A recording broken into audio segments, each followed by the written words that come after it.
ప్రభు యొక్క సన్నిధిలో మరి కొద్ది సమయం మరి దేవుని యొక్క వాక్యం చేత పురుకొల్పబడదామండి. ఈ ఉదయకాల సమయంలో ఆరాధనకి వెళ్ళే ముందుగా హెబ్రీయులకు రాసిన పత్రిక అపోస్తలుడైన పౌలు హెబ్రీయులకు రాసిన పత్రిక 11వ అధ్యాయము. అపోస్తలుడైన పౌలు హెబ్రీయులకు రాసిన పత్రిక 11వ అధ్యాయము.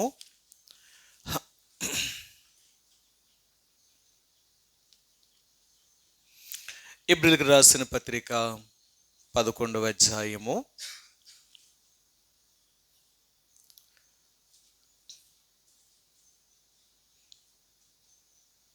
11వ వచనాన్ని మనందరము కలిసి ఒక్క మాటలా చదువుదామండి.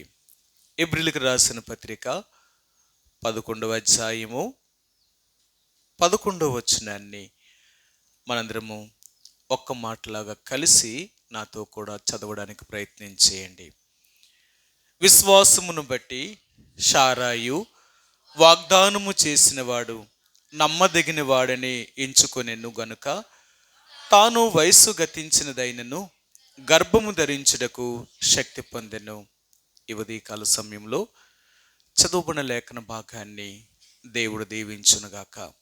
ఎందుకంటే దేవుడి దగ్గర మరెంతగానో కనిపెట్టిన మేరకు దేవుడు ఆరాధన కొరకే దేవుడు ఈ మాటను ఆయన జ్ఞాపకం చేశారు.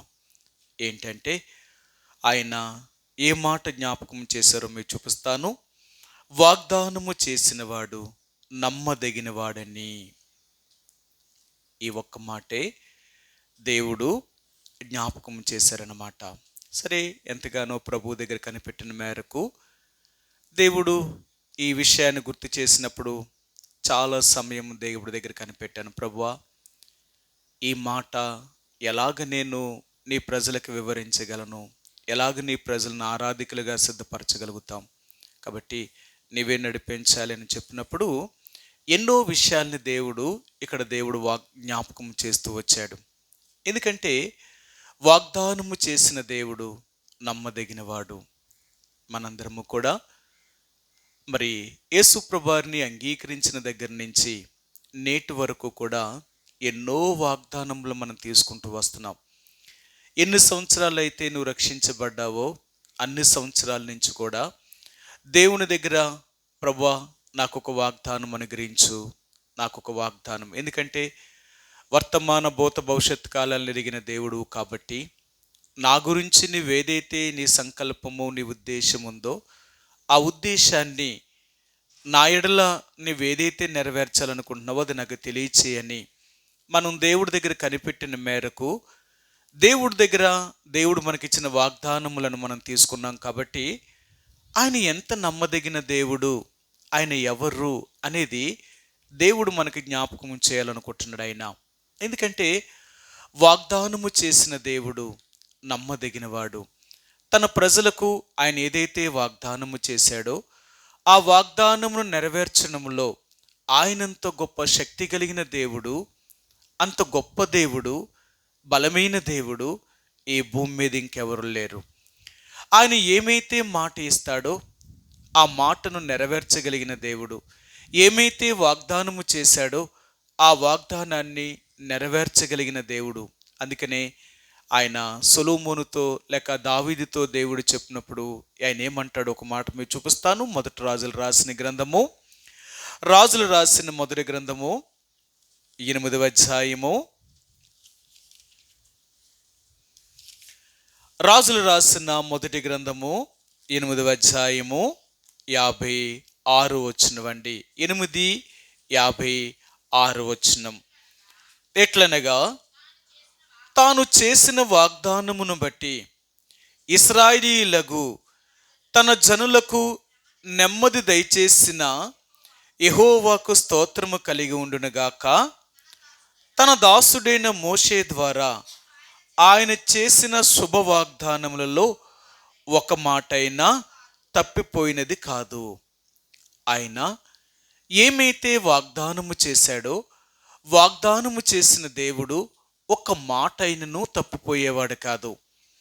ఆయన దావీదుతో వాగ్దానము చేశాడు, మోషేతో ధర్మశాస్త్రములో లేక మోషే ద్వారా ఎన్నో వాగ్దానములను ఆయన ఇశ్రాయేలు ప్రజల పక్షంగా చేశాడు. కాబట్టి ఆ శుభ వాగ్దానముల్లో ఒకటైనను సరే ఆయన నెరవేర్చకుండా ఉండలేదు. కాబట్టి దేవుని యొక్క ప్రజలుగా నీవు నేను కూడా మరి వాగ్దానములను మనం తీసుకున్నాం. కాబట్టి వాగ్దానములను చేసిన దేవుడు ఎలాంటి వాడో నువ్వు తెలుసుకోవాలి. ఈరోజు దేవుడు ఏం జ్ఞాపకం చేయాలనుకుంటున్నాడు అంటే, ఏ వాగ్దానాన్ని అయితే నేను చేశానో, ఏ మాటనైతే నేను ఇచ్చానో, ఆ మాటనిచ్చిన దేవుణ్ణి, ఆ వాగ్దానము చేసిన దేవుణ్ణి, నేనెవరిని, నేను ఎలాంటి వాడిని నువ్వు తెలుసుకోవాలి. ఎందుకంటే దేవుడి గురించి ఎన్నోసార్లు మనం ఆరాధించినప్పుడు ఆయన ఎంతో గొప్ప మరి బలవంతుడైన దేవుడని, లేక ఎన్నో అద్భుతమైన ఆశ్చర్య కార్యములు చేయ దేవుడని, ఎన్నో మరి ఈ లోకములో దేవుడు ఎన్నో ఎన్నో రకాలైన గొప్ప కార్యములు చేయగలిగిన వాడని, ఆయన గురించి ఎన్నో రకాలుగా ఆయన బలమును గురించి కానీ, ఆయన శక్తిని గురించి కానీ, ఆయన చేసిన కార్యముల గురించి కానీ బైబిల్ గ్రంథంలో అనేక రకాలుగా దేవుని యొక్క ప్రజలు ఆయన్ని వర్ణిస్తూ ఆయన్ని ఆరాధిస్తూ వచ్చారన్నమాట. అలాగే నీవు నేను కూడా యేసు ప్రభువారిని అంగీకరించిన వారు ఉంటున్న మనం కూడా ఆ ప్రభువు నీ నా జీవితంలో చేసిన వాటికై ఆయనకి మనము కూడా కృతజ్ఞతాస్తుతులు చెల్లించాలంటే వాగ్దానము చేసిన దేవుడు ఎంత నమ్మదగిన వాడని మనం గుర్తించాం. కాబట్టి వాగ్దానము చేసిన వాడు ఎలాంటి వాడు, ఆయన వాగ్దానము చేశాడు అంటే, ఆయన మాట ఇచ్చాడు అంటే ఆయన మాటను ఎంత ఖచ్చితంగా నెరవేరుస్తాడు అనేది మనం జ్ఞాపకం చేసుకోవాలని దేవుడు జ్ఞాపకం చేస్తున్నాడు. ఎందుకంటే నీవు నేను కూడా దేవుని ద్వారా వాగ్దానములు పొందడానికి, లేక దేవుని ద్వారా మరి ఆయన మాట ఇవ్వడానికి మనమేమీ ఆయన ప్రజలమేమీ కాదు. ఎందుకంటే మీరు ఎన్నోసార్లు మనం ఆరాధనలకు వెళ్ళినప్పుడల్లా ఈ మాటను తరచుగా గుర్తు చేసుకుంటూ ఉంటాం. చూపిస్తాను మీకు. ఎఫెసీయులకు రాసిన పత్రిక 2వ అధ్యాయము. అపోస్తలుడైన పౌలు ఎఫెసీయులకు రాసిన పత్రిక 2వ అధ్యాయము 12వ వచనం అండి. ఎఫెసీయులకు రాసిన పత్రిక 2వ అధ్యాయము 12వ వచనం. ఆ కాలమందు ఇశ్రాయేలీలతో సహపౌరులు కాక పరదేశులను, వాగ్దాన నిబంధన లేని పరజనులను, నిరీక్షణ లేని వారును, లోకమందు దేవుడు లేని వారునై ఉండి క్రీస్తుకు దూరస్తులై ఉంటురని మీరు జ్ఞాపకము చేసుకొనుడి. సరే, ఆయన అంటున్నాడు మనం ఎవరమో తెలుసా? వాగ్దాన నిబంధన లేని వారము. సరే, ఆయన అంటున్నాడు, ఆయన ఏమన్నాడు చూడండి, ఆయన మాట మీకు ఆ మాట చూపిస్తాను. వాగ్దాన నిబంధన లేని పరజనులు. దేవుడు మనతో వాగ్దానము చేయడానికి, లేక ఆయన దగ్గర నుంచి ఒక మాట తీసుకోవడానికి మనమేమి ఆయన బిడ్డలమేమీ కాదు, ఆయన యొక్క వంశములో జన్మించిన వారమేమీ కాదు, మనమేమి అబ్రహాము యొక్క సంతానంలో పుట్టిన వారం కాదు. ఎందుకంటే అబ్రహాము ద్వారా పుట్టిన వారు మాత్రమే వాగ్దానము ద్వారా పుట్టినవాడు. కానీ అబ్రహాము యొక్క సంతానము ద్వారా అంటే దేవుని యొక్క సంకల్ప ప్రకారము లేని వారు వాగ్దాన పుత్రులు కారు. అందుకనే నిన్ను నన్ను కూడా ఆ దేవాతి దేవుడిని యేసు ప్రభువారు మనం వాగ్దాన నిబంధన లేని పరజనులు కాబట్టి, మనమేమి వాగ్దానము చేత జన్మించిన వారు కాదు కాబట్టి, మనము అన్యజనులమైన పరజనులైన మనల్ని యేసు ప్రభువారు తను దత్తత తీసుకున్నాడు అనమాట. అందుకని మనం అందరం కూడా దత్తపుత్రులము. యేసు ప్రభువారు మనల్ని దత్తత తీసుకున్నాడు. ఎక్కడి నుంచి అంటే లోకములో ఉన్న మనల్ని ఆయన విలువైన రక్తము చేత మనల్ని కొనుగొని తన కుమారులుగా కుమార్తెలుగా స్వీకరించాడు. ఆలోచించారా? కుమార్తెలుగా స్వీకరించాడు. ఎందుకు అంటే ఒకప్పుడు మనకి వాగ్దాన నిబంధన లేని వారము, పరజనులము, నిరీక్షణ లేని వారము, లోకమందు దేవుడు లేని వారినై ఉన్న మనల్ని ఆ దేవుడు చారు తీసుకున్నాడు. ఆయన ఈ రోజున నీవు నేను కూడా వాగ్దాన పుత్రులుగా చేయబడ్డాం. లేక ఆ వాగ్దానము ద్వారా దేవుని యొక్క రాజ్యమునకు మనల్ని వారసులుగా చేసుకున్నాడు. సరే, మీకు ఆ మాట కూడా చూపిస్తాను. యాకోబు రాసిన పత్రిక 2వ అధ్యాయము, యాకోబు రాసిన పత్రిక 2వ అధ్యాయము 5వ వచనం అండి. యాకోబు రాసిన పత్రిక 2వ అధ్యాయము 5వ వచనం. నా ప్రియ సహోదరులారా, ఆలకించుడి.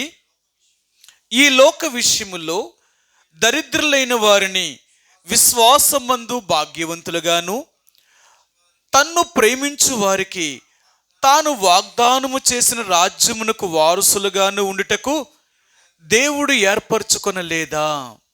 ఆయన అంటున్నాడు, తాను చేసిన రాజ్యమునకు వారసులుగా చేసుకోవడం కొరకే దేవుడు మనకి ఒక వాగ్దానాన్ని దేవుడు దయచేశాడు. ఇంతకుముందు మనం వాగ్దాన నిబంధన లేని వారము, దేవుణ్ణి ఎరగిన వారము, పరజనులము, నిరీక్షణ లేని వారము. అలాంటి మనల్ని వాగ్దాన పుత్రులుగా, నిబంధన సంబంధమైన ఆ రక్తము చేత యేసు ప్రభువారు తన స్వాస్యముగా మనల్ని చేసుకున్నాడు ఆయన. సరే, మీకు ఈ మాట కూడా చూపిస్తాను. ఎబ్రీయులకు రాసిన పత్రిక 9వ అధ్యాయము, ఎబ్రీయులకు రాసిన పత్రిక 9వ అధ్యాయము 15వ వచనమండి. 9:15. ఈ హేతువు చేత మొదటి నిబంధన కాలములో జరిగిన అపరాధము నుండి విమోచనము కలుగుటకై ఆయన మరణము పొందినందున పిలువబడిన వారు నిత్యమైన స్వాస్యమును గురించిన వాగ్దానము పొంది నిమిత్తము ఆయన క్రొత్త నిబంధనకు మధ్యవర్తి అయి ఉన్నాడు. ఆయన వాగ్దానము చేయబడిన స్వాస్యమునకు మనల్ని వారసులుగా చేయడం కొరకు యేసు ప్రభువారు ఒక మధ్యవర్తిగా ఈ భూమి మీదకి వచ్చాడు ఆయన. అందుకనే ఈరోజు ఆ దేవాతి దేవుడిని యేసు ప్రభువారు నీకు నాకు ఆయన జ్ఞాపకం చేసేది ఏంటంటే, ఆ మొదటి నిబంధన అనగా మొదట మీ జరిగిన అపరాధము నుండి విమోచన కలుగుటకై, మొదట కలిగిన అపరాధము నుండి నీకు నాకు విమోచన కలిగించడం కొరకై, ఆయన స్వాస్యంగా చేసుకోవడం కొరకే దేవుడు ఒక వాగ్దానము ద్వారా మనల్ని తన బిడ్డలుగా, తన యొక్క కుమారులుగా, కుమార్తెలుగా స్వీకరించడానికి ఆయన అంగీకరించినాడు.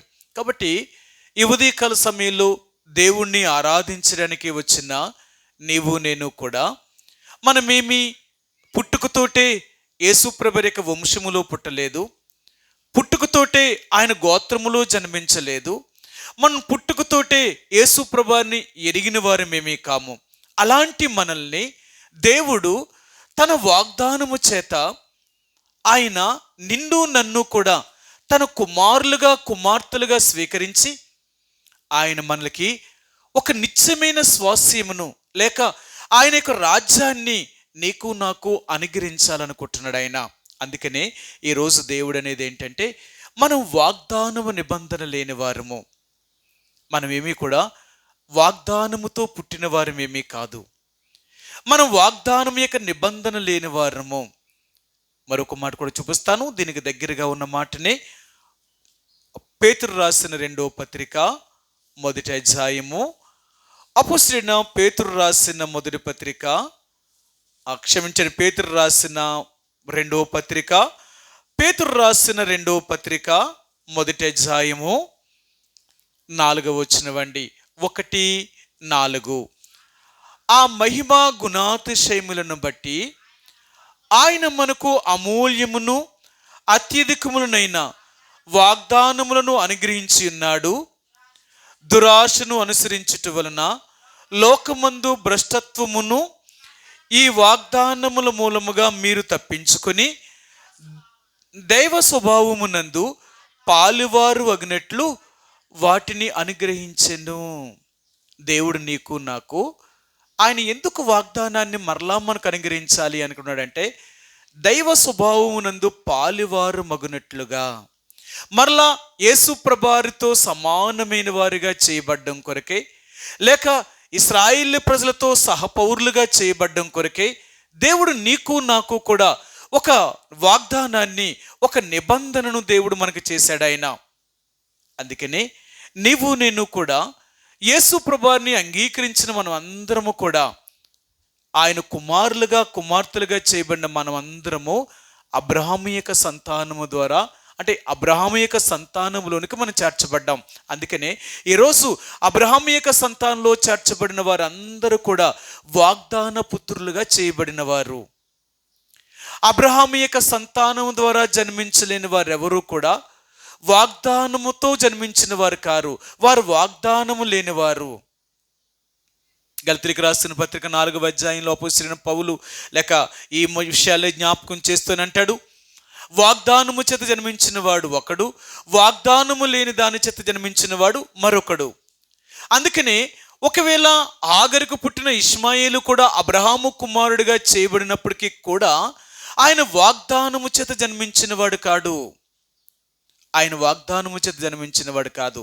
అందుకని వారు మరలా యేసు ప్రభువులకు వస్తేనే కానీ వారు వాగ్దాన నిబంధన కలిగిన వారిగా వారు చేయబడరు. కాబట్టి ఈరోజు నీవు నేను కూడా యేసు ప్రభువుని అంగీకరించిన వారిగా ఉంటున్న మనము ఒకప్పుడు వాగ్దాన నిబంధన లేని వారము, కానీ ఇప్పుడు నీవు నేను కూడా వాగ్దాన యొక్క నిబంధన కలిగిన వారము. ఈరోజు దేవుడు నిన్ను నన్ను కూడా ఆయన ఏర్పరచుకొని, ఆయన నిన్ను నన్ను ఆయన పాపము నుండి శాపము నుంచి వేరు చేసి ఒక నిబంధన, ఒక వాగ్దానమును దేవుడు మనకు అనుగ్రహిస్తున్నాడు. మన జీవితంలో ఎన్నో వాగ్దానములు చేశాడు. వాగ్దానము చేసిన దేవుడు నమ్మదగినవాడు. ఆయన ఏమైతే వాగ్దానము చేశాడో ఆయన మాట తప్పడైనా సరే. మీకు ఆ మాట చూపిస్తాను. హెబ్రీయులకు రాసిన పత్రిక 10వ అధ్యాయము, హెబ్రీయులకు రాసిన పత్రిక 10వ అధ్యాయము 23వ వచనమండి. 23వ వచనమండి. వాగ్దానము చేసిన వాడు నమ్మదగిన వాడు గనుక మన నిరీక్షణ విషయమై మనము ఒప్పుకున్నది నిశ్చయముగా పట్టుకొందుము ఆయన అంటున్నాడు. ఆయన 23వ వచనంలో వాగ్దానము చేసిన వాడు నమ్మదగిన వాడు గనుక. దేనికైనా వాగ్దానము చేశాడు. ఈరోజు ఎన్నో రకాలైన బైబిల్ గ్రంథంలో వాగ్దానాలు ఉన్నాయి. దైవజనుడు భక్సింగ్ గారు మొట్టమొదటిగా మరి ఆయన దేవుడు అతనికి చూపించిన దైవ దర్శనం ప్రకారము వారు మాత్రమే మొట్టమొదటిగా వాగ్దానాలు తీశారు. ఏ సంఘములోని కూడా అప్పుడు దాకా వాగ్దానములు అనేవి వారికి తెలియదు. మొట్టమొదటిగా దైవజనుడు భక్సింగ్ గారు సంఘములోనే, అంటే దేవుడు అతనికి చూపించిన దర్శనములోనే ఆయన స్థాపించిన ఆ పరలోక సంఘం యొక్క ఆ నిదర్శన, ఆ దర్శనములో దేవుడు ఆయనకు చూపించిన దాన్ని బట్టి దేవుని యొక్క ప్రజలకు దేవుడు వాగ్దానములు తీసుకోవాలని ప్రతి సంవత్సరము కూడా క్రొత్త సంవత్సరంలో ప్రవేశించేటప్పుడు వారు ఒక వాగ్దానాన్ని వారు తీసుకునేవారు. ఆ తర్వాత రాను ఈరోజు వాగ్దానములు అనేవి ఒక లాటరీ టికెట్ లాగా, ఏదో ఒక అలవాటు ఆచారముగా వారు తీసుకునేవారు. ఒకప్పుడు నాకు తెలిసిన చిన్నతనంలోనే ఒక 40 సంవత్సరాల క్రితమే మేము వాగ్దానాన్ని ప్రతి జనవరి 1కి లేక ఆ 31వ తేదీ రాత్రి మేము తీసుకోవాలంటే మాకేం చెప్పేవారంటే, దేవుడు నీతో ఒక వాగ్దానం తీసుకోవాలి అంటే, దేవుడు నీతో ఏం చేయాలనుకుంటున్నాడో అది నీకు చెప్పాలి అంటే సంవత్సరం అంతటికి అది తీసుకునే ముందుగా ఆ దినమంతా నువ్వు ఉపవాసముతో ఉండి ఎంతో ప్రార్థనాపూర్వకంగా నువ్వు వాగ్దానం తీసుకునేవారు. మీకు అంతేకాదు, ఆ దినాలలో ఈ రోజుల్లో కంప్యూటర్ ప్రింట్స్ ఏమీ లేవో, ఆ రోజుల్లో వాగ్దానాలు చేతితోటే రాసేవారు. వాగ్దానాలు మా రోజుల్లో ఆ యొక్క చార్ట్ తీసుకొని చార్ట్ను ముక్కల కింద కొయ్యించి ఆ ముక్కల మీద లైన్లు బార్డర్లు కొట్టి దానికి ఒక స్టాంప్ వేసి దాని మీద వాగ్దానం రాసేవాళ్ళు కూడా ఎంతో ప్రార్థనాపూర్వకంగా ఉపవాసం ఉండి వారు వాగ్దానాలు రాసేవారు. కొన్ని వేల వాగ్దానాలు రాసేవారు. దైవజనుడు భక్సింగ్ గారు ఆ వాగ్దానాలని 1000 వాగ్దానాలని బైబిల్ గ్రంథంలో నుంచి తీశాడు. ఆయన 1000 వాగ్దానాలు ఉన్నాయన్నమాట. అందుకనే ఆ రోజుల్లో వాగ్దానాలని ఒక బుక్ ప్రింట్ వేశారనమాట. ఒక బుక్ ప్రింట్ వేసి ప్రతి సంఘానికి, ఎందుకంటే చేతితో రాసుకోవాలి కాబట్టి ఆ బుక్ కాపీ ఇచ్చేవారు అనమాట. ఆ కాపీ తీసుకొని వాగ్దానాలు వాళ్ళకి ఎన్నైతే అవసరమో, వాళ్ళ సంఘంలో ఎన్నో అవసరమవుతాయో అన్ని వాగ్దానాలు వాళ్ళు రాసి ముందే ప్రార్థనాపూర్వకంగా వాళ్ళు పెట్టేవారు అనమాట. అంత ప్రార్థనాపూర్వకంగా వాగ్దానాలు తీసుకునేవారు. అంతేకాదు, తీసుకున్న ప్రతిసారి కూడా సంవత్సరం అయ్యి మరలా ఒక కొత్త సంవత్సరంలోకి వచ్చేటప్పుడు వాగ్దానాలు తీసుకున్న వాళ్ళందరూ కూడా సాక్ష్యం చెప్పేవారు. ఆ రోజు రాత్రి 31వ తేదీ రాత్రి వాగ్దానాలు తీసుకునే వాళ్ళందరూ కూడా గత సంవత్సరంలో వాగ్దానము ఎలాగ నెరవేరింది నాకు దేవుడు అంటే, అందరికీ అంత అవకాశం ఇచ్చేవారు కాదు, కానీ 1 నిమిషం 2 నిమిషాల కంటే ఎక్కువ దాటనిచ్చేవారు కాదు.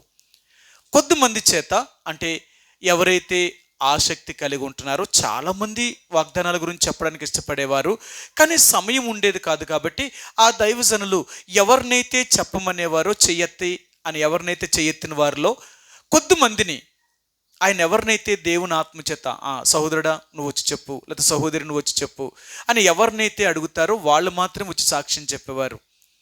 అంటే అప్పుడు చెయ్యెత్తేటప్పుడు ఎలాగుండేవారంటే, సంఘమునకు వచ్చిన వాళ్ళందరూ చేతులెత్తేవారు. వాగ్దానము నెరవేరలేదు అని చెప్పడానికి ఇంకేం అవకాశం లేదు. అందరిలోనే వాగ్దానం నెరవేరేదనమాట. ఎందుకంటే అంత ప్రార్థనాపూర్వకంగా దేవుడి దగ్గర కనిపెట్టి వాగ్దానం తీసుకున్నప్పుడు ఎందుకు దేవుడు వాగ్దానం నెరవేర్చడు? వాగ్దానము చేసిన దేవుడు నమ్మదగినవాడు అయినప్పుడు ఎందుకు దాన్ని నెరవేర్చలేడు? మన దేవుడు ఎలాంటి వాడు అంటే, ఆయన మాట ఇచ్చాడు అంటే మాట తప్పని దేవుడట. సరే, మీకు ఆ మాట చూపిస్తాను. సంఖ్యాకాండము 23వ అధ్యాయము. సంఖ్యాకాండము 23వ అధ్యాయములో దైవజనుడైన మోషే ఈ యొక్క గ్రంథాన్ని రచించినప్పుడు ఈ 23వ అధ్యాయంలో ఒక మాటను ఆయన జ్ఞాపకం చేశాడు. మీరు చూపిస్తాను. 19వ వచనం అండి. 23వ అధ్యాయము 19వ వచనం. దేవుడు అబద్ధమాడుటకు ఆయన మానవుడు కాడు, పశ్చాత్తాపపడుటకు ఆయన నరపుత్రుడు కాడు. ఆయన చెప్పి చేయకుండునా, ఆయన మాట ఇచ్చి స్థాపింపకుండునా. ఆయన అంటున్నాడు, వాగ్దానము చేసిన దేవుడు ఎలాంటి వాడు అంటే, ఆయన మాట ఇచ్చాడు అంటే మాట తప్పనివాడట. ఆయన మాట ఇచ్చాడు అంటే ఆ మాటను స్థాపించగలిగిన వాడట. అంత గొప్ప దేవుడు ఆయన.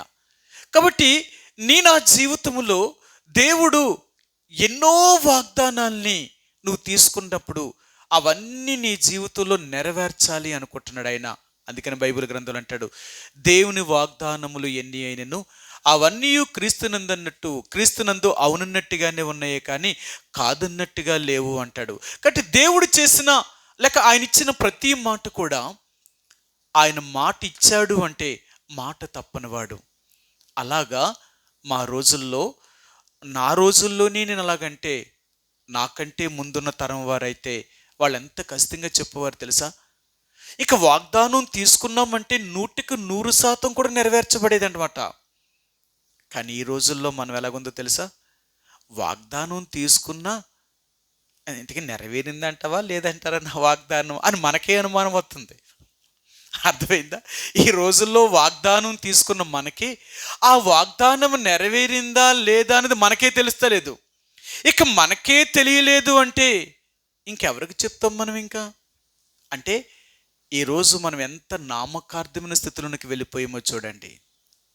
అందుకనే ఒక ఆయన రాశాడు, అసలు వాగ్దానాలు తీసుకోవడమే తప్పు, ఇంకా దాన్ని ఆపేయండి, ఇంకా వద్దు. ఇదంతా ఒక ఆచారముగా, ఒక అలవాటుగా, ఏదో ఒక లాటరీగా తీసుకుంటున్నారే తప్ప ప్రార్థనాపూర్వకముగా ఆ దైవజనుడు ఎందుకు ఏ ఉద్దేశం చేత ఆ వాగ్దానాలను పెట్టాడో ఆ వాగ్దానాలను పూర్తిగా మర్చిపోయారు. ఇంకా అలాంటి పరిస్థితుల్లో లేనప్పుడు ఎందుకు తీసుకోవాలి? ఇదేమైనా జాతకం చూపించేదా? ఇదేమైనా ఒక లాటరీ లాంటిదా అని చాలా రాశాడనమాట. ఆయన రాసన్నాడు, మీరు నన్ను ఏమనుకున్నా సరే పర్లేదు, కానీ ఒకవేళ మీరు ఆత్మీయంగా ఉంటేనే ఆ వాగ్దానము తీసుకోవడానికి ప్రయత్నం చేయండి. మీరు అలాగ లేనప్పుడు వాగ్దానం తీసుకోవద్దు. అలా తీసుకోవడం వల్ల అది నీ జీవితంలో నెరవేరబడదు. అది నీ జీవితంలో నెరవేరబడకపోవడం వల్ల దేవుడి మీద మరలా నీకు అవిశ్వాసం రావడం. ఏంటి మాట ఇచ్చాడు, మాట తప్పుడు అంటారు, దేవుడు నాకు ఇలా వాగ్దానం చేశాడు నాకు ఇవ్వలేదే అని మరలా దేవుడి మీద నిరుత్సాహం నీకు కలగడం. ఎందుకంటే నువ్వు సరిగా లేనప్పుడు ఆ వాగ్దానం నీకు ఎలా నెరవేరుతుంది? అందుకనే ఈనాడు చాలామంది యొక్క జీవితంలో వాగ్దానాలు తీసుకుంటున్నారు కానీ నెరవేరుతా లేదు అన్నాడు. నిజమే, ఆయన చెప్పిన దాంట్లో ఆయన వాదన విషయంలో చూస్తే అవి కూడా చాలా వరకు రైట్గానే కనిపించింది. నిజమే, వాగ్దానము ఆయన ఎవరికి చేశాడు ఇది తెలుసుకోవాలి. వాగ్దానాన్ని దేవుడు ఎవరికి చేశాడు? దేవుడు వాగ్దానము చేసింది దేవుణ్ణి ఎరిగిన వారితో వాగ్దానం చేశాడే తప్ప దేవుణ్ణి ఎరగని వారితో వాగ్దానం చేయలేదు. అర్థమైందా? దేవుడు ఎవరికి మాట ఇచ్చాడు అంటే దేవుడు ఆయన నమ్మిన తన ప్రజలకు వాగ్దానం చేశాడు, మాట ఇచ్చాడు. ఆయన నమ్మలేని వారికి వాగ్దానం ఇవ్వలేదు. ఈ రోజుల్లో దేవుని యొక్క ప్రజలుగా వాగ్దానం అనేది మొట్టమొదటిగా దేవుని యొక్క సంతానములోనికి చేర్చబడిన దేవుని యొక్క ప్రజలకు వాగ్దానం చేశాడు. నువ్వు మారి యథార్థంగా నువ్వు దేవుళ్ళో జీవించినప్పుడు ఆ దేవుడు నిజంగా నీకు ఏ వాగ్దానాన్ని అయితే చేశాడో ఆ వాగ్దానాన్ని నెరవేర్చగలిగిన దేవుడైనా, అంత గొప్ప దేవుడైనా, ఆయన మాట ఇచ్చాడు అంటే ఆయన శుభ వాగ్దానముల్లో ఒకటైనను ఆయన నెరవేర్చబడకుండా ఉండే దేవుడు కాదు. ఆయన వాగ్దానము చేశాడు అంటే వాగ్దానము చేసిన దేవుడు నమ్మదగినవాడు కాబట్టి ఆయన నిశ్చయముగా ఆ వాగ్దానాన్ని నెరవేర్చగలిగినవాడు. కాబట్టి ఈరోజు నీ నా జీవితంలో వాగ్దానము మనం తీసుకున్న మనము ఆ వాగ్దాన యొక్క ఫలమును అనుభవిస్తున్నామా? ఈరోజు దేవుడు అంటున్నాడు, నేను ఎవరికి వాగ్దానం చేశాను, నేను ఎవరికి మాట ఇచ్చాను? నేను మాట ఇచ్చింది ఎవరికంటే నా ప్రజలకు. అందుకనే దేవుడు అబ్రహాముని దేవుడు ఒంటరిగా ఉన్నప్పుడు అంటే లేక తన యొక్క తండ్రి యొక్క కుటుంబంలో ఉన్నప్పుడు ఆయన ఒంటరిగా పిలిచాడు, ఆయన ప్రత్యేకపరిచాడు. అబ్రహాముని దేవుడు ఏర్పరచుకొని అబ్రహాముతో దేవుడు వాగ్దానము చేశాడు, ఒక నిబంధన చేశాడు. అబ్రహామా, నీ సంతానమును లెక్కింపజాలని ఎంత విస్తారమైన జనసమూహముగా చేస్తాను నేను. వారు సముద్రపు ఇసుక వలె ఆకాశ నక్షత్రం వలె నీ సంతానము చేయబడుతుంది. నీ సంతానాన్ని భూమి మీద ఎవరూ లెక్కింపలేనంత సమూహముగా నేను ఏర్పరచుకుంటాను, విస్తరింప చేస్తాను. అయితే కొన్ని పరిస్థితులు గుండా నీ వారు వెళతారు అని చెప్పాడు ఆయన. సరే, మీకు ఆ మాట చూపిస్తాను. ఆదికాండము 15వ అధ్యాయము, ఆదికాండము 15వ అధ్యాయము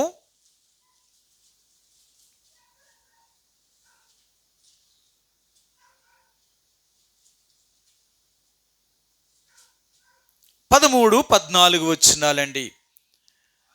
ఆయన నీ సంతతి వారు తమది కాని పరదేశమందు నివసించి ఆ దేశపు వారికి దాసులుగా నుందురు.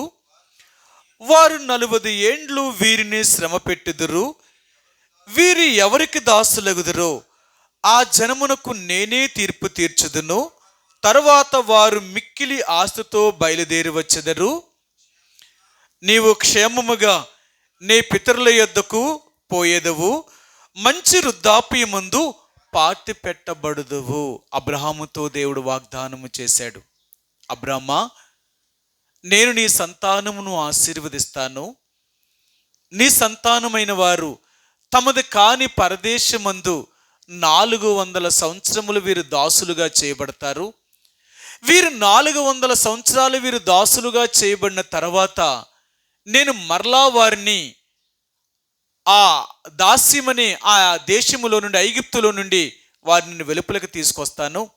అంతేకాదు, ఎవరైతే నీ ప్రజలను బాధ పెట్టారో, నీ సంతతి వారిని బాధ పెట్టారో వారికి నేనే తీర్పు తీర్చి నీ ప్రజల్ని వెలుపలకు తీసుకొచ్చి వారిని లెక్కింపలేనంత గొప్ప సమూహముగా వారిని చేస్తాను నేను అని దేవుడు అబ్రహాముతో వాగ్దానము చేశాడు. ఎందుకు దేవుడు అబ్రహాముకే వాగ్దానం చేశాడు? అబ్రహాముకి తండ్రి అయిన తెరాహునకు 3 కుమారులు పుట్టారు. అందులో హారాను, నాహోరు, అబ్రహాము. వీళ్ళ ముగ్గురు తన కుమారులుగా చేయబడినప్పుడు వీళ్ళ ముగ్గురులో దేవుడు అబ్రహామునే ఏర్పరచుకొని అబ్రహాముతోనే వాగ్దానము చేశాడు. ఆయన ఉన్న ఆ హారానుతో కానీ నాహోరుతో కానీ దేవుడు వాగ్దానము చేయలేదు, అబ్రహాముతోటే వాగ్దానం చేశాడు. ఎందుకంటే అబ్రహామును దేవుడు ఏర్పరచుకున్నాడు కాబట్టి. ఈ రోజు దేవుడు అంటున్నాడు, మీరు అబ్రహాము యొక్క సంతానముగా చేయబడిన వారు, అందుకని ఈ వాగ్దానములన్నీ కూడా మీకు చెల్లుతాయి. బైబిల్ గ్రంథంలో రాయబడిన ప్రతి వాగ్దానమునకు నీవు నేను వారసులు కాగలగాలి అంటే మనం అందరము అబ్రహాము యొక్క సంతానములోనికి రావాలి. అబ్రహాము సంతానం అంటే పేరుకి అబ్రహాము పిల్లలము కాదు, ఆ మాట కూడా చెప్పాడు ఆయన. మీరు అబ్రహాము సంతానంలో పుట్టినంత మాత్రానికి, అబ్రహాము పిల్లలను చెప్పుకున్నంత మాత్రానికి మీరు అబ్రహాము పిల్లలు కారు. ఎవడైనా నిజంగా అబ్రహాము కుమారుడు కుమార్తె అవ్వాలి అనుకుంటే వారు వాగ్దానము చేత జన్మించిన వారై ఉండాలి, లేక వారి శరీర సంబంధమైన పిల్లలై ఉండకూడదు. వీరు ఆత్మానుసారం చేత జన్మించాలి.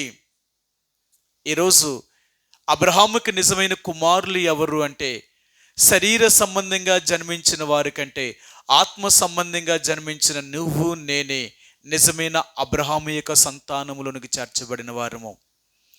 ఎవరైతే నిజముగా అబ్రహాము యొక్క సంతానములోనికి జీవితాన్ని మార్చుకొని ప్రవేశించారో వాళ్ళు మాత్రమే ఆ దేవుని యొక్క వాగ్దానము కిందకి, ఆ యొక్క నిబంధన వాక్యము క్రిందకు వారు రాగలుగుతున్నారు. దేవుని యొక్క నిబంధన వాక్యము క్రిందకి ఎప్పుడైతే వస్తున్నారో, దేవుడు ఎన్నైతే వాగ్దానములు చేశాడో ఆ వాగ్దానములను తన ప్రజల పక్షంగా నెరవేర్చగలిగిన వాడు. మన దేవుడు ఎవరు అంటే ఆయన వాగ్దానములను నెరవేర్చగలిగిన దేవుడు. సరే, మీకు ఆ మాట చూపిస్తాను. తీతునకు రాసిన పత్రిక 1వ అధ్యాయము. అపోస్తలుడైన పౌలు తీతునకు రాసిన పత్రిక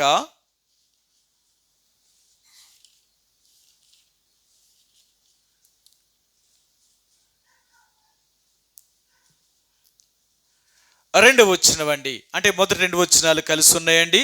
తీతునకు రాసిన పత్రిక 1వ అధ్యాయము 2వ వచనం. దేవుడు ఏర్పరచుకున్న వారు విశ్వాసము నిమిత్తము నిత్య జీవమును గురించిన నిరీక్షణతో కూడిన భక్తికి ఆధారమగు సత్య విషయమైన అనుభవ జ్ఞానము నిమిత్తము దేవుని దాసుడును యేసుక్రీస్తు అపోస్తలుడునైన పౌలు మన అందరి విశ్వాస విషయములో నా నిజమైన కుమారుడగు తీతుకు శుభమని చెప్పి వ్రాయినది. ఆ నిత్య జీవమును అబద్ధమాడనేరని దేవుడు అనాది కాలమందే వాగ్దానము చేసిన గాని ఇప్పుడు మన రక్షకుడైన దేవుని ఆజ్ఞ ప్రకారము నాకు అప్పగింపబడిన సువార్త ప్రకటన వలన తన వాక్యమును యుక్త కాలముల యందు బయలుపరిచెను. ఆ నిత్య జీవము అబద్ధమాడనేరని దేవుడు అనాది కాలమందే వాగ్దానము చేయబడిన వాగ్దానము చేసిన గాని, అంటే అబద్ధమాడనేరని వాగ్దానము చేసిన దేవుడు ఆయన అబద్ధమాడే దేవుడు కాదు.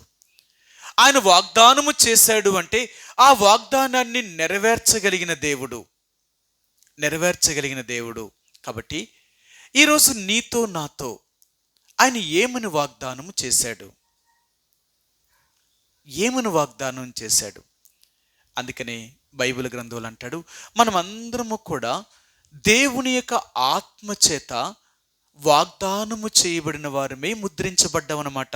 మనమందరము దేవుని ఆత్మ యొక్క ముద్ర చేత వాగ్దానము చేత ముద్రించబడిన వారము. ఎఫెసీయులకు రాసిన పత్రిక 1వ అధ్యాయము. అపోస్తలుడైన పౌలు ఎఫెసీయులకు రాసిన పత్రిక 1వ అధ్యాయము 13వ వచనం అండి. 13వ వచనం. మీరును సత్యవాక్యమును అనగా మీ రక్షణ సువార్తను విని క్రీస్తునందు విశ్వాసముంచి వాగ్దానము చేయబడిన ఆత్మచేత మనం వాగ్దానము చేయబడిన ఆత్మచేత ముద్రించబడిన వారము. ఈరోజు దేవాతి దేవుడైన యేసుప్రభువారు నిన్ను నన్ను కూడా వాగ్దానము చేయబడిన ఆత్మచేత ముద్రించబడిన వారము. మనమేమీ అందరిలాంటి వారము కాము. ఈనాడు యేసుప్రభువారు నమ్ముకున్న వాళ్ళు లోకములో ఉన్న అందరిలాంటి వారు కారు. అందుకనే మనం ప్రత్యేకించబడిన వారము, ఒక ప్రత్యేకమైన జనాంగముగా చేయబడిన వారము. అందుకనే మనం అందరితోటి కలవలేము, మనం అందరితోటి కలవలేమండి. ఎందుకంటే దేవుడు మనల్ని ప్రత్యేకము చేశాడు, ఆయన మనల్ని ప్రత్యేకపరిచాడు. వీళ్ళు వాగ్దానము చేయబడిన వారు, వాగ్దానము చేయబడిన వారు. అందునే వీళ్ళు ఎప్పుడూ కూడా ప్రత్యేకత కలిగి ఉంటారు, ప్రత్యేకత కలిగి ఉంటారు. వీళ్ళందరితో కలవలేరు. సరే, మీకు ఆ మాట కూడా చూపిస్తాను. కొరింథీయులకు రాసిన 2వ పత్రిక 5వ అధ్యాయము. అపొస్తలుడైన పౌలు, క్షమించండి, 6వ అధ్యాయము, కొరింథీయులకు రాసిన 2వ పత్రిక 6వ అధ్యాయము, కొరింథీయులకు రాసిన మొదటి పత్రిక 6వ అధ్యాయము 16, 17, 18 కలిసి ఉన్నాయండి. అయితే చూడండి, ఎక్కడి నుంచి అంటే 18వ వచనం మాత్రమే చదువుదాం. కావున అనే దగ్గర నుంచి చూడండి. కావున మీరు వారి మధ్య నుండి బయలువెడలి ప్రత్యేకముగా ఉండుడి, అపవిత్రమైన దానిని ముట్టకుడని ప్రభువు చెప్పుచున్నాడు. మరియు నేను మిమ్మును చేర్చుకొందును, మీకు తండ్రినయ్యుందును, మీరు నాకు కుమారులను కుమార్తెలనయ్యుందురని సర్వశక్తి గల ప్రభువు చెప్పుచున్నాడు. మనం అందరిలాంటి వారం కాదు, మనం ప్రత్యేకించబడిన వారు. యేసుప్రభువును నమ్ముకున్నవారు అంటే వీళ్ళందరిలాంటి వారు కాదు, అందరితో కలిసిపోయేవారు కాదు. వీళ్ళు ప్రత్యేకమైన జీవితాన్ని కలిగిన వారు, ఒక ప్రత్యేకమైన అలవాటు కలిగిన వారు. అందుకనే చూడండి, కొన్నిసార్లు ఈ లోకంలో బ్రాహ్మణ కులానికి కలిగిన వారు వాళ్ళందరూ కూడా ప్రత్యేకంగా ఉంటారు. ఏ కులంతో వాళ్ళు కలవరు. ఎందుకు కలవరాలో? వాళ్ళేటట ఇక దేవుడు తర్వాత వాళ్ళే దేవుళ్ళట, కాబట్టి ఇంకెవరితోటి కలవరు. వాళ్ళంతా ప్రత్యేకంగా ఉండడానికి ఇష్టపడతారు వాళ్ళు. అందుకని అంటారు, కొన్నిసార్లు వాళ్ళ మాట చూస్తే మనం చెప్తాం అనమాట. ఒకవేళ మనుషుల పోలిక మనం చెప్పకపోయినా, మీరు బ్రాహ్మణులా ఉన్నారేంటి, అలా మాట్లాడుతున్నారు, పంతుల్లా మాట్లాడుతున్నారేంటి, మీ మాట అలాగ ఉందని అంటాం. కారణం ఏంటంటే వాళ్ళ మాట తీరు కూడా అలాగే ఉంటుంది అన్నమాట. అంటే నేను ఎందుకు చెప్తున్నానంటే, ఈ లోకములోనే వాళ్ళు ఏదో ఉన్నతమైన వంశములో పుడితేనే వాళ్ళంతా ఇలాగా అంత ప్రత్యేకంగా ఉంటే, దేవాతి దేవుణ్ణి కలిగిన మనము, సర్వ సృష్టికర్త అయిన యేసుప్రభువుని కలిగిన మనం సర్వోన్నతునిగా దేవుని కుమారులుగా కుమార్తెలుగా చేయబడిన మనమెంత ప్రత్యేకత కలిగిన వారు. అందుకన్నాడు, మీరు ప్రత్యేకముగా ఉండండి, ప్రత్యేకముగా ఉండండి. అందుకనే మీ అందరికీ తెలుసు, యోహాను సువార్త 4వ అధ్యాయంలో యేసుప్రభువారు సమరయ్యల బావి దగ్గరికి వెళ్ళినప్పుడు సమరయ స్త్రీ యేసుప్రభువారిని అన్నది, యూదుడివైన నువ్వు సమరయులను నన్ను ఎలాగు దాహమునకు నీళ్ళు ఇమ్మని అడుగుతున్నావు? నువ్వు యూదులు సమరయులతో సాంగత్యం చెయ్యరు కదా, మేము వెలివేయబడిన వారం కదా, మాతో మీరు సాంగత్యం చేయనప్పుడు ఎందుకు నన్ను నీళ్ళు అడుగుతున్నావు? యేసుప్రభువారు కూడా తన శిష్యులకు సువార్తను బోధించమని చెప్పినప్పుడు అంటే, మీరు నశించిన ఇశ్రాయేలు యొద్దకే వెళ్ళండి, కానీ సమరయుల్లో ఏ పట్టణంలోకైనా మీరు ప్రవేశించొద్దు అన్నాడు ఆయన. మీరు ప్రత్యేకించబడిన వారు, మీరు పవిత్రమైన జన్మగా చేయబడిన వారు. అందుకనే దేవుని యొక్క ప్రజలనేవారు ఒక ప్రత్యేకమైన జీవితాన్ని కలిగిన వారు. వీళ్ళ మాట కానీ, వీళ్ళ నడక కానీ, వీరి క్రియలు కానీ అందరిలాంటివి కావు. ఒక క్రైస్తవుడిగా నిజంగా యేసుప్రభువుని అంగీకరించిన వారు ఒక ప్రత్యేకమైన జీవితాన్ని కలిగిన వారు. అందుకన్నాడు, మీరు ప్రత్యేకముగా ఉండుడి, మీరు ప్రత్యేకంగా ఉండండి. అందుకనే నువ్వెప్పుడైతే ప్రత్యేకించబడతావో అప్పుడే ఆ వాగ్దానము కిందకు నువ్వు వస్తావు, లేకపోతే వాగ్దానము నీకు నెరవేరదు. సరే, మీకు ఈ మాట కూడా చూపిస్తాను. ఒకసారి అనుకుంటా, యోహాను సువార్త, దేవుడు ఆ వాగ్దానము కిందకి నీ నా జీవితంలో దేవుడు వాగ్దానాన్ని నెరవేర్చాలనుకుంటున్నాడు. ఆయన ఎప్పుడైతే దేవుని యొక్క ప్రజలుగా మనం చేయబడతామో అప్పుడే దేవుడు నిన్ను నన్ను కూడా ఆ వాగ్దానములోనికి, ఆ నిబంధనలోనికి మనం తీసుకుని వస్తాడు. లేకపోతే ఆ నిబంధనలోనికి మనం రాలేము. అందుకనే దేవుడు ఇశ్రాయేలు ప్రజలతో ఆయన చేసిన నిబంధన లాంటిది. కాబట్టి ఈరోజు దేవుడు నీకు నాకు జ్ఞాపకం చేయాలనుకునేది ఏంటంటే, ఎవరైతే దేవుని యొక్క వాగ్దానములోనికి, ఆ నిబంధనలోనికి వస్తారో, రక్షించబడిన వారుగా చేయబడతారో, వారు మాత్రమే దేవుని యొక్క ఆ వాగ్దానమునకు సమాన వారసులుగా మనం చేయబడతాం. లేకపోతే ఆ వాగ్దానములకు మనకి ఎటువంటి సంబంధము ఉండదు. యోహాను సువార్త 15వ అధ్యాయము, యోహాను సువార్త 15వ అధ్యాయము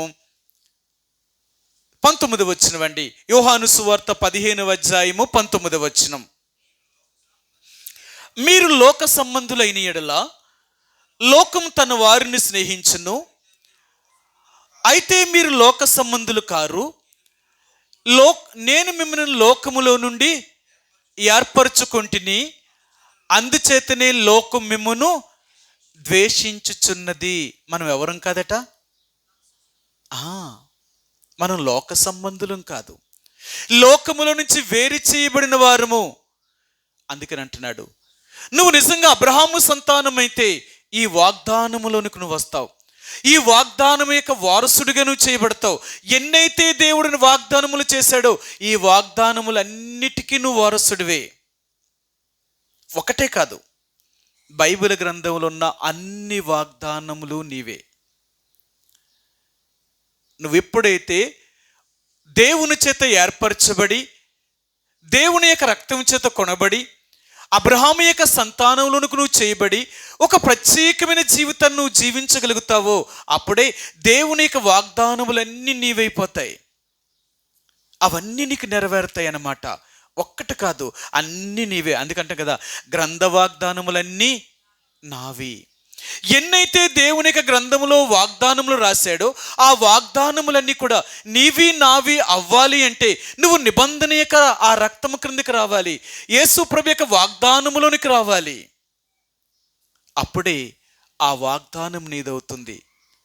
ఈరోజు దేవుడు అంటున్నాడు, దేవుడు నీకు నాకు జ్ఞాపకం చేయాలనుకునేది ఏంటంటే, ఒకప్పుడు వాగ్దాన నిబంధన లేని మనలను వాగ్దాన నిబంధనలోనికి తీసుకొచ్చాడు. ఇప్పుడు అర్థమైందా?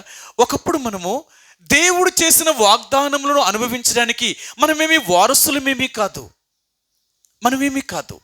ఎందుకంటే మనం దేవుణ్ణి ఎరగిన వారము, పరజనులము, నిరీక్షణ లేని వారము, లోకమందు దేవుడు లేని వారినై ఉండి ఈ లోకములో మనం క్రీస్తుకు దూరస్తులమై ఉన్నవారము.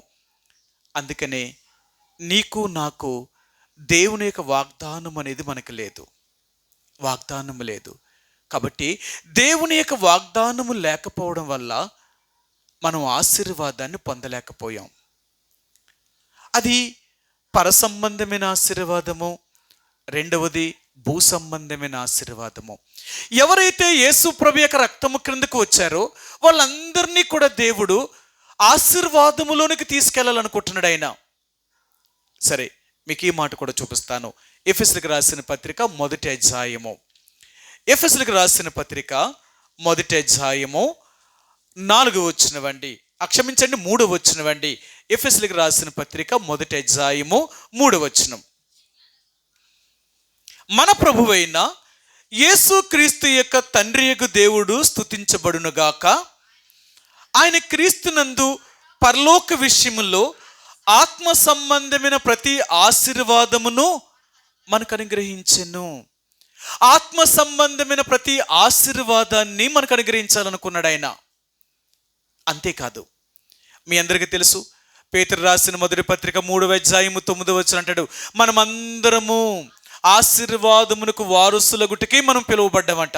మనందరినీ దేవుడు ఎందుకు రక్షించాడు అంటే, లోకములో నుంచి ఎందుకు వేరు చేశాడు అంటే, ఆశీర్వాదమునకు వారసులు అవ్వడానికి. అబ్రహాము యొక్క సంతానంలో పుట్టిన ప్రతి ఒక్కరూ కూడా అబ్రహాము ద్వారా ఏ వాగ్దానం అయితే దేవుడు చేశాడో ఆ వాగ్దానమునకు వీరు కూడా సమాన వారసులే. అందుకని అంటాడు ఆయన హెబ్రీయులకు రాసిన పత్రిక 11వ అధ్యాయంలో, అబ్రహాము ఇస్సాకు యాకోబులతో ఏదైతే వాగ్దానము చేశాడో వాగ్దానములకు సమాన వారసులైన వారు.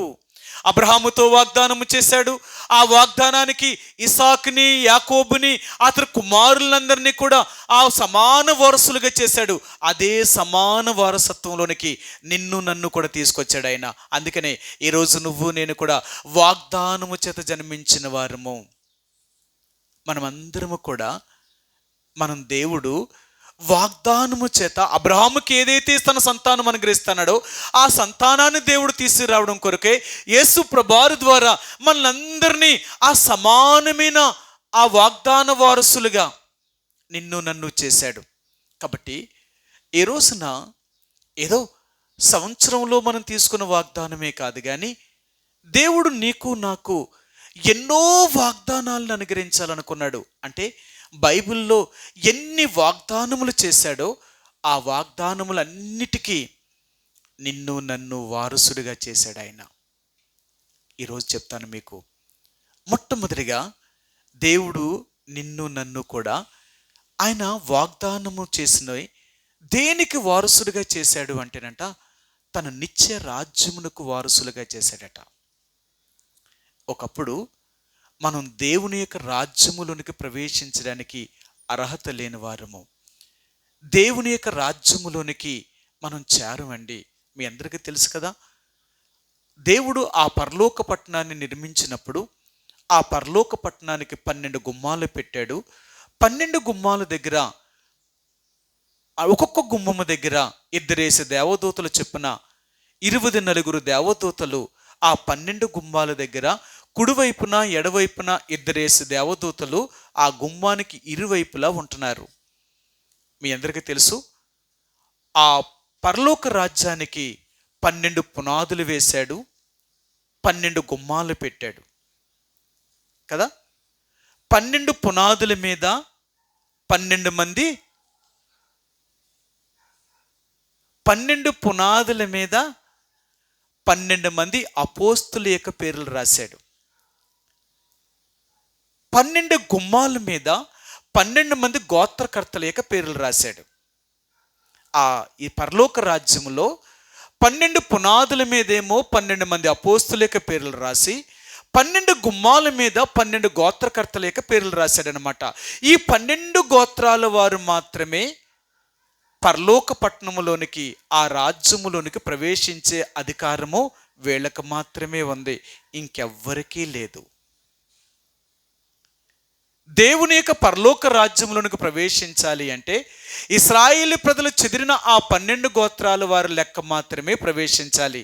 మీకు అక్కడ చూస్తే ప్రకటన గ్రంథంలో చెప్తాడు, 12 గోత్రాల నుంచి 1,44,000 మంది ఆ పట్టణములోనికి, ప్రతి గోత్రములో నుంచి 12,000 మంది 12,000 మంది 12,000 మంది ఆ లెక్క ప్రవేశిస్తుందన్నమాట. కానీ యోధా గోత్రము నుండి మాత్రము లెక్కింపజాలని యొక్క గొప్ప సమూహము ఆ గుమ్మము ద్వారా లోనికి వెళ్తారన్నమాట. అందుకనే మనందరినీ కూడా ఇప్పుడు యోధా గోత్రములోనికి మనం చేర్చాడనమాట. మన గోత్రము యోధా గోత్రము. మనం దేవుని యొక్క రాజ్యములోనికి ప్రవేశించాలి అంటే ఈ యోధా యేసు ప్రభువు వారి యొక్క రక్తం చేత కడగబడి అతని యొక్క వంశములోనికి మనం వస్తేనే కానీ మనం దేవుని యొక్క రాజ్యములోనికి ప్రవేశించలేం. అందుకనే యేసు ప్రభువు వారిని ఎరిగిన తర్వాత మన కులం, మన మతం, మన యొక్క ప్రాంతము ఇవన్నీ చచ్చిపోతాం అన్నమాట. యేసు ప్రభువు వారిని నమ్మిన తర్వాత మన కులము, మన ప్రాంతము, మన జాతి ఇలాంటివేవి ఉండవు. ఎందుకంటే ఇలాంటివి ఇంకా ఏవైనా మనలో ఉంటే మనం ఎక్కడ చేరమంట? పరలోక రాజ్యంలో ప్రవేశించలేము. ఎందుకంటే ఇంకా నీ కులము, ఇంకా నేను పలానా గోత్రము, లేకపోతే నేను పలానా వారికి చెందిన వాడిని, లేకపోతే నేను పలానా స్థితిలో ఉన్నవారిని, నేను పలానా ప్రాంతానికి చెందాను, ఇలాంటివేవి దేవుడి యొక్క రాజ్యంలోనికి చేరవు. నువ్వు దేవుని యొక్క రాజ్యంలోనికి ప్రవేశించాలి అంటే నీ యొక్క పరిస్థితులన్నీ మారిపోవాలి. అందుకన్నాడు యేసు ప్రభు యొక్క ఆ పరలోక రాజ్యంలోనికి ప్రవేశించాలంటే ఆయన ద్వారా మాత్రమే మనం ప్రవేశిస్తాం. అందుకని యేసు అన్నాడు, నేనే దానికి మార్గమును సత్యమును జీవమును, నా ద్వారా తప్ప ఎవడునూ దేవుని యొక్క రాజ్యంలోనికి ప్రవేశించలేడు. ఈ రోజున యేసు ప్రభువారు నిన్ను నన్ను కూడా ఒక వాగ్దానములోనికి తీసుకొచ్చాడు ఆయన. ఆ మొదటి వాగ్దానం ఏంటో తెలుసా? నిన్ను నన్ను రక్షించి ఏ పరలోక రాజ్యానికైతే మనం వారసులు కామో ఆ పరలోక రాజ్యానికి మనల్ని అందరినీ వారసులుగా చేశాడు. ఇది గొప్ప వాగ్దానం అండి. అందుకని అంటాడు, మీరు వాగ్దానము చేయబడిన ఆత్మచేత ముద్రించబడిన వారు. ఈరోజు నువ్వు నేను కూడా సామాన్యమైన వ్యక్తులం కాదు, దేవుని ఆత్మచేత ముద్రించబడిన వారము. ఆ ముద్ర ఎవరికైతే లేదో వారు దేవుని యొక్క రాజ్యములోనికి ప్రవేశించలేరు. ఆత్మ యొక్క ముద్ర అనగా యేసు ప్రభువు యొక్క రక్తం చేత కడగబడిన వారై ఉండాలి. మీ అందరికీ తెలుసు, ఆనాడు ఇశ్రాయేలు ప్రజలను ఐగుప్తు దేశంలో నుంచి వెలుపలికి తీసుకొచ్చేటప్పుడు ఆయన ఒక చిన్న ఆనవాలు చెప్పాడు. ఆయన ప్రతి ఇంటి గుమ్మం మీద, అది నిలువు కమ్మ మీదను అడ్డు కమ్మ మీదను ఆ రక్తపు మరక కనబడాలి. ఎవరు ఇంటి మీద అయితే ఆ రక్తపు మరక కనబడదో సంహారకుడు ఆ ఇంట్లో మొదటి పుట్టిన వారిని చంపేస్తాడు. ఎవరు ఈ గుమ్మం మీద అయితే రక్తపు మరక కనబడుతుందో వాళ్ళకి ఆ నాశన పుత్రుడు వాళ్ళకేమీ కీడు చెయ్యడు.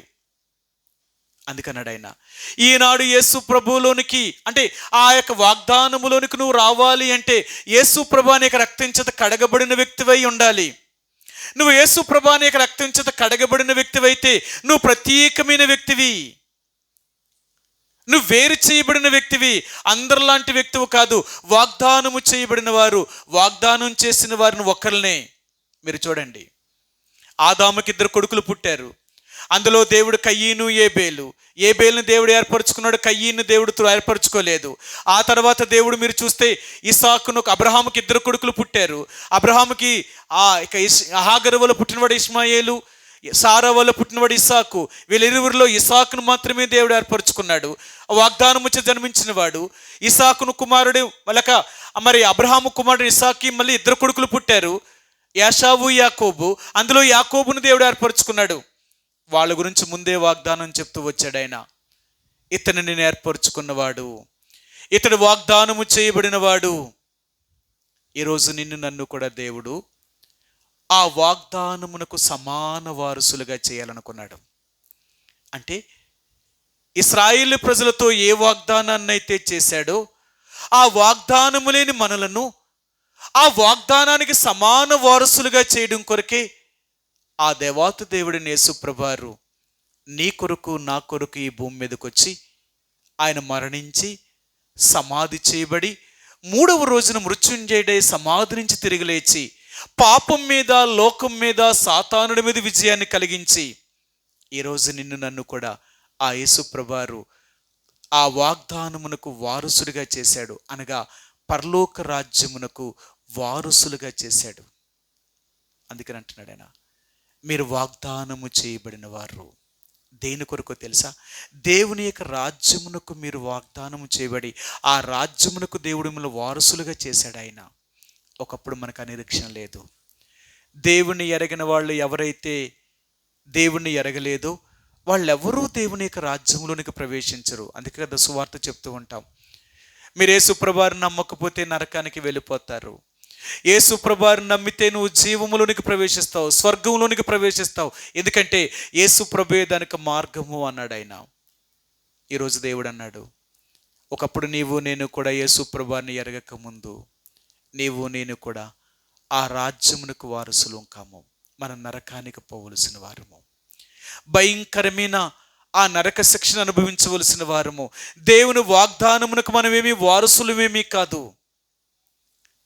ఈ రోజున దేవుడు నిన్ను నన్ను కూడా లోకము నుండి, పాపము నుండి వేరు చేసి ఆయన వాగ్దానము చేయమని ఆత్మచేత ముద్రించి ఆయన అబ్రహాము యొక్క సంతానంలోనికి మనల్ని చేర్చి ఆ పరలోక రాజ్యానికి నిన్ను నన్ను వారసులుగా చేశాడు. అందుకని మనకున్న నిరీక్షణ ఏంటో తెలుసా? మనం ఏ రోజు ఈ లోకాన్ని వదిలిపెట్టినా, ఏ రోజు మనం ఈ లోకంలో మరణించినా నేను నా దేవుడితో కూడా ఉండగలను. అది మన నిరీక్షణ. ఎందుకో తెలుసా? నేను రక్షించబడిన వ్యక్తిని. దేవుడు నన్ను ఆ రాజ్యమునకు వారసులుగా చేశాడు. అందుకనే దేవుని యొక్క రాజ్యములోనికి ప్రవేశించే దేవుని యొక్క ప్రజలు ప్రత్యేకించబడిన వారు, వేరు చేయబడిన వారు వీళ్ళందరితో కలిసిపోయేవారు కారు. ప్రత్యేకమైన జీవితాన్ని కలిగిన వారు. అందుకని అంటాడు, దేవుని ప్రజలు ఎలాగుంటారో తెలుసా? ఎప్పుడైతే ప్రత్యేకము చేయబడిన వారో వీళ్ళు ప్రత్యేకమైన జీవితాన్ని కలిగి ఉంటారట. సరే, మీకు ఆ మాట చూపిస్తాను. యెషయా గ్రంథము, దేవుని యొక్క ప్రజల గురించి ఈ యెషయా ఏం రాశాడో ఒక మాట మీకు చూపిస్తాను. యెషయా ఏం చెప్పాడో మీకు చూపిస్తాను.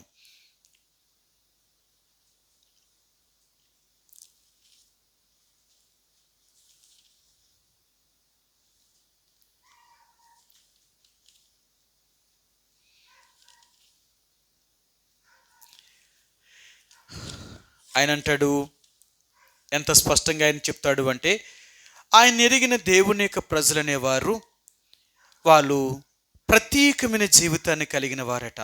ప్రత్యేకమైన జీవితాన్ని కలిగిన వారు. వారు ఎలాంటి వారు అంటే, అపవిత్రమైన దేనినైనను సరే వారు ముట్టరు.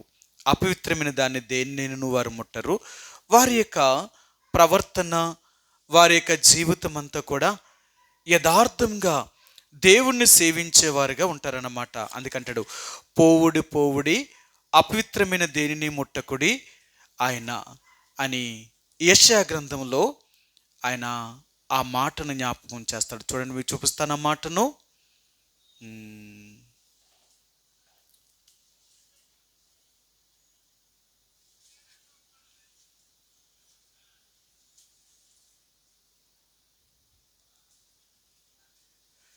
52వ అధ్యాయము యెషయా గ్రంథము 52:11. 11 వచనం. పోవుడి పోవుడి అచ్చటి నుండి వెళ్ళుడి, అపవిత్రమైన దేనిని ముట్టకుడి, దాని యొద్ద నుండి తొలగిపోవుడి, యెహోవా సేవోపకరణములను మోయేవారులారా మిమ్మల్ని మీరు పవిత్రపరచుకొనుడి. సరే, దేవుని యొక్క ప్రజలట చాలా పవిత్రమైన వారు. అపవిత్రమైన దేనిని వీరు ముట్టుకునేవారు కాదు. అపవిత్రమైన కార్యముల్లో వీరు పాలు పంపులు పొందేవారు కాదు. వీళ్ళు పవిత్రమైన వారు. కాబట్టి ఈరోజు నిన్ను నన్ను కూడా దేవుడు అబ్రహాము యొక్క సంతానంలో చేర్చడమే కాక ఆ సమాన వారసత్వానికి, ఆ పరలోక రాజ్యానికి నిన్ను నన్ను కూడా దేవుడు వారసులుగా చేశాడు. అందుకనంటాడు, ఆయన ఏ రాజ్యాన్ని అయితే స్థాపించినాడో ఆ రాజ్యమునకు మనను సమాన వారసులుగా చేశాడు. అది దేవుడు నీకు నాకు మొదలు చేసిన వాగ్దానం ఏంటో తెలుసా? పరజనులమైన మనము, దేవుని ఎరగిన వారమైన మనము, వాగ్దాన నిబంధన లేని మనలను దేవుడు తన రక్తము చేత మనల్ని ఏర్పరచుకొని ఏ వాగ్దానం అయితే లేదో ఆ వాగ్దానానికి మనల్ని సమాన వారసులుగా చేసి ఆ నిత్య రాజ్యానికి నిన్ను నన్ను వారసుడిగా చేశాడు. అది ఈరోజు యేసుప్రభువారు వాగ్దానమునకు మనకి పిలువు, అంటే వాగ్దానములు చేసిన దేవుడు నమ్మదగిన వాడు అని ఎందుకు చెప్తున్నామంటే, నీ ఎడల నా ఎడల దేవుడు ఆయన వాగ్దానము చేయడమే కాక మొట్టమొదటిగా ఆ వాగ్దానం యొక్క క్రిందకి మనందరినీ తీసుకొచ్చాడు. అది మనందరినీ దేవుని యొక్క రాజ్యమునకు వారసులుగా చేయడం.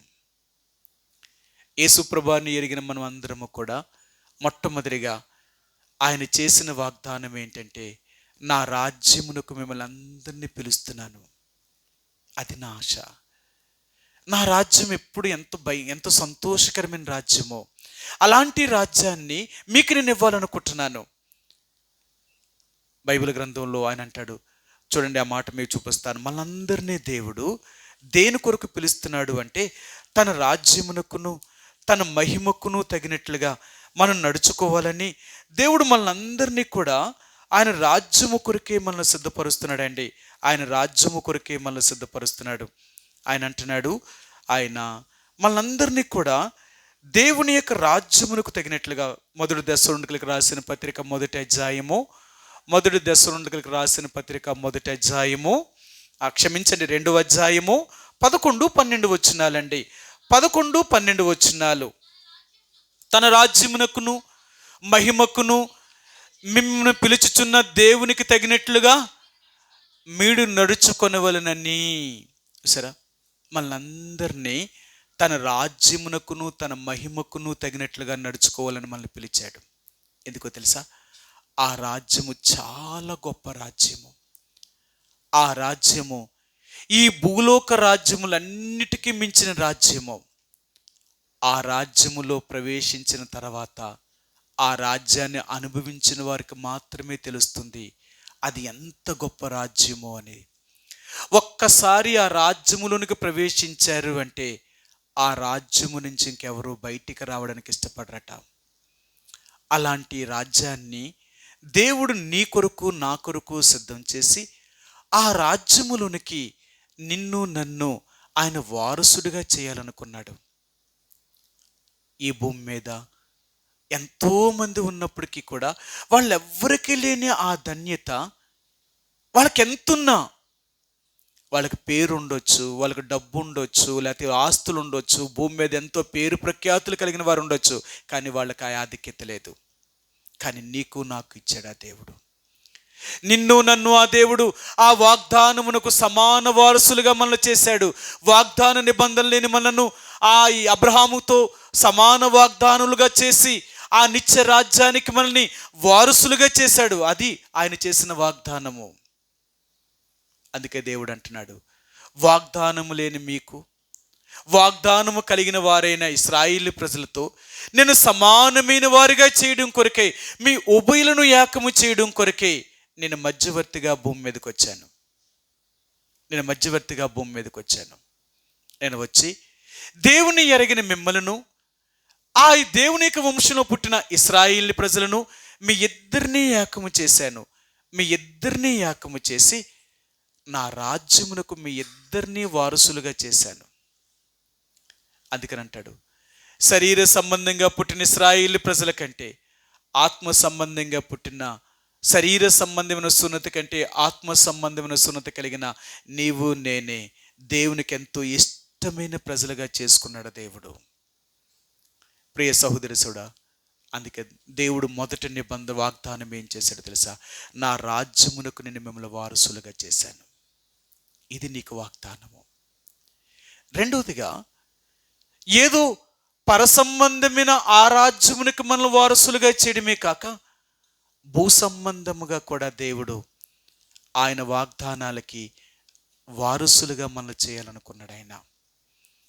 దేవుడు ఆదాముని అవ్వని భూమి మీద సృష్టించిన తర్వాత ఆయన ఏమైతే మాట ఇచ్చాడో, ఆ వాగ్దానం ఇచ్చాడో, ఆ దేవుడు మాట తప్పని దేవుడు కాబట్టి ఆదాము అవ్వ దేవుడు చేసిన వాగ్దాన విషయంలో వారు తప్పిపోయినా మనందరినీ మరలా దేవుడు వారి ద్వారా, యేసుప్రభువారి ద్వారా మరలా ఆ యొక్క స్వాస్యాన్ని లేక ఆ యొక్క వాగ్దానమును మనం పొందాలని దేవుడు కోరుతున్నాడు. అందుకనే యేసు ప్రభులోనికి వచ్చిన వాళ్ళందరికీ వాళ్ళకున్న వాగ్దానం, రెండో వాగ్దానం ఏంటంటే, యేసు ప్రభువారు తెలియచేసేది ఏంటంటే, ఈ భూ సంబంధమైన ఆశీర్వాదము. రెండు వాగ్దానాలు చేశాడు. ఒకటి పరసంబంధమైన వాగ్దానము, రెండు భూ సంబంధమైన వాగ్దానము. ఎవరైతే నిజంగా యేసు ప్రభువాని యొక్క రక్తం చేత కడగబడి మారు మనసు యొక్క అనుభవంలోనికి వచ్చారో వారిని భూ సంబంధమైన ఆశీర్వాదానికి మనల్ని వారసులుగా చేయాలనుకున్నాడు ఆయన. ఈరోజు నువ్వు నేను కూడా యేసు ప్రభువారిని అంగీకరించిన మనకు రెండవ ఆశీర్వాదం ఏంటంటే, నిన్ను దేవుడు భూమి మీద ఆశీర్వదించాలనుకుంటున్నాడు ఆయన. ఇది రెండవ వాగ్దానం. సరే, మీకు ఆ మాట చూపిస్తాను. ద్వితీయోపదేశకాండము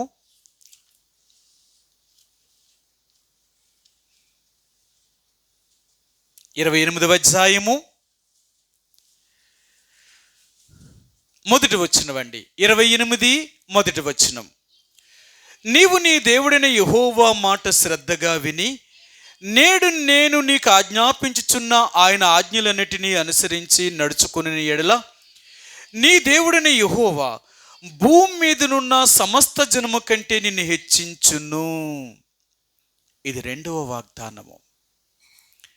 ఒకటి, ఆ వాగ్దానము లేని మనలను ఇశ్రాయేలు ప్రజలతో సహపౌరులను కాకపోయినా, ఆయన రాజ్యమునకు మనం వారసులు కాకపోయినా, ఇశ్రాయేలు ప్రజలతో పౌరులుగా చేయడమే కాక తన రాజ్యానికి, అంటే ఆ పరలోక రాజ్యానికి నిన్ను నన్ను వారసుడిగా చేశాడు. అక్కడతోటి దేవుడు వదిలేదు. ఇప్పుడు భూ సంబంధంగా కదా, భూమి మీద సమస్త జన్మ కంటే నేను మిమ్మల్ని ఎక్కువగా ఆశీర్వదిస్తాను.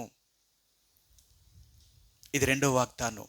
అందుకనే యేసు ప్రభువులోనికి వచ్చిన వారికి ఈ భూమి మీద ఏదియు ఎంత మాత్రము కూడా హాని చేయదు. లోకోళ్ళందరూ చెప్తారు, ఎలాగుంటే అలా జరుగుతుంది, అలాగుంటే ఎలా జరుగుతుంది, ఎలాగుంటే అలా జరుగుతుంది. చూసారా, అందుకనే ఈ లోకంలో చాలామంది వాస్తు ప్రకారంగా ఇల్లు కడతారు. ఎందుకు? వాస్తు ప్రకారంగా ఇల్లు ఎందుకు కడతారంటే, ఆ వాస్తు ప్రకారంగా చేస్తేనే వాళ్ళకు శుభం జరుగుతుందని. మనం వాస్తుకి ఎంత విరోధంగా వెళ్తామో మనకంత శుభం, మనకంత మంచి జరుగుతుంది. కారణం ఏంటో తెలుసా? యేసు ప్రభులో ఉన్న వారికి ఈ లోకంలో ఉన్నది ఏది కూడా మనల్ని హాని చేయలేదు. అందుకని అంటాడు కదా, యేసు ప్రభువులోనికి ఎప్పుడైతే నువ్వు వచ్చావో ఆ రోజు నుంచి ఈ భూమి మీద ఉన్నది ఏది కూడా, అది గాలే కానీ, నీరే కానీ, అగ్నే కానీ, ఆకాశమే కానీ, భూమే కానీ, మరి ఏది కూడా నిన్నేది హాని చేయలేదు. ఎందుకో తెలుసా? నువ్వు దేవుని బిడ్డవి, వాగ్దానము చేయబడిన వాడవు, వాగ్దానం చేయబడిన దానవు. కాబట్టి ఈ భూమి మీద రెండవ ఆశీర్వాదం ఏంటంటే, ఈ భూమి మీదే నిన్ను దేవుడు ఆశీర్వదించాలనుకుంటున్నాడు. ఆయన ఈ వాగ్దానం నీకు చేస్తున్నాడు. నువ్వు నిజంగా యేసు ప్రభువునికి ఎప్పుడైతే నువ్వు నిజంగా మారు మనసు యొక్క అనుభవంలోనికి వచ్చావో, పర సంబంధమైన ఆశీర్వాదంతో పాటు భూ సంబంధమైన ఆశీర్వాదము కూడా నీకు కలుగుతుంది. అందుకని అంటాడు, యేసు ప్రభువుని నిజంగా నమ్ముకున్న దేవుని ప్రజల యొక్క ఆశీర్వాదాలు ఎన్ని ఆశీర్వాదాలు. ఎక్కడికి వెళ్ళినా నువ్వు ఆశీర్వాద కారణంగానే ఉంటావు. నువ్వెక్కడున్నా ఆశీర్వదించబడతావు. నీవు కలిగిన నీకు సమస్తమును దేవుడు ఆశీర్వదించగలడు. ఎందుకంటే ఈ భూమి మీద నేది కూడా నాశనము చేసేదేమీ లేదు. ఈరోజు దేవుడు అంటున్నాడు, రెండవ వాగ్దానం ఏంటో తెలుసా? భూమి మీద నిన్ను సమస్త జన్మ కంటే నేను హెచ్చించాలని. ఈ భూ సంబంధమైన ఆశీర్వాదాలు కూడా నువ్వు అనుభవించాలని. అందుకనే దేవుడు అంటాడు, నేను మీ కొరకు నేను ఆహారమును సిద్ధపరుస్తాను, నేను మీ కొరకు ధాన్యమును సమకూరుస్తాను, నేను మీ కొరకు ద్రవ్యాన్ని సమకూరుస్తాను. దేవుడు బైబిల్ గ్రంథంలో అంటాడు, ఆయన నమ్ముకున్న తన ప్రజలకట ఎలాంటి ఆశీర్వాదం కలుగుతుందో తెలుసా? సరే, మీకు ఆ మాట చూపిస్తాను. యెషయా గ్రంథము 66వ అధ్యాయము, యెషయా గ్రంథము 66వ అధ్యాయము 12వ వచనమండి. 66 యెషయా గ్రంథము 66వ అధ్యాయము 12వ వచనమండి. యెహోవా ఇలాగు సెలవిచ్చుచున్నాడు, ఆలకించుడి, నదివలే సమాధానమును ఆమె యొద్దకు పారజేతును. మీరు జనముల ఐశ్వర్యమును అనుభవించినట్లు ఒడ్డు మీద పొర్లిపారు జల ప్రవాహం వలె మీ యొద్దకు దానిని రాజేతును. సరా, నేను జనముల ఐశ్వర్యాన్ని కూడా మీ యొద్దకు రాజేస్తాను. మీరు నా ప్రజలు. ఏ రోజునైతే నువ్వు మారు మనసు యొక్క అనుభవంలోనికి వచ్చావో ఆ రోజే పర సంబంధమైన ఆశీర్వాదానికి వారసుడిగా చేసిన దేవుణ్ణి నీకు భూ సంబంధమైన ఆశీర్వాదానికి కూడా నేను వారసుడిగా చేయగలుగుతాను. ఈ భూమి మీద నువ్వు ఆశీర్వాద కారణంగా ఉంటావు అన్నమాట. అందుకని అంటాడు, ఈ భూమి మీద నేను మిమ్మల్ని ఆశీర్వదించి, నేను మిమ్మల్ని అభివృద్ధి చేసి, విస్తరింపచేసి, నీ సంతానాన్ని దీవించాలనుకుంటున్నాను. నేను నీకు పుట్టిన వారిని నేను ఆశీర్వదించాలనుకుంటున్నాను. ఈరోజు దేవుడు అంటున్నాడు, వాగ్దానము చేసిన దేవుడు నమ్మదగిన వాడని ఎంచిన ఆ శారా లేక అబ్రహాము, ఈరోజు దేవుడు అంటున్నాడు, ఆ వాగ్దానమునకు నిన్ను నన్ను దేవుడు సమాన వారసులుగా చేశాడు. ఆయన అబ్రహాము ద్వారా పుట్టిన ఆ దేవుడిని, లేక అబ్రహాము ద్వారా ఆశీర్వాదములకు వచ్చిన వారిని, ఆత్మ సంబంధమైన ఆశీర్వాదంతో పాటు భూ సంబంధమైన ఆశీర్వాదాన్ని కూడా ఆశీర్వదించాడు. మీ అందరికీ తెలుసు, అబ్రహాముని దేవుడు ఆత్మ సంబంధమైన ఆ రాజ్యానికి వారసుడిగా చేయడమే కాక భూ సంబంధంగా కూడా అబ్రహామును ఆశీర్వదించాడు. 24వ అధ్యాయం ఆదికాండములో ఎలియాజరు అంటాడు, ఏ దేవుడైతే నమ్మడో నా యజమానుడైన అబ్రహాముని, నా యజమానుడైన అబ్రహాముని ఆ తండ్రి అయిన దేవుడు ఎంతగానో ఆశీర్వదించాడు.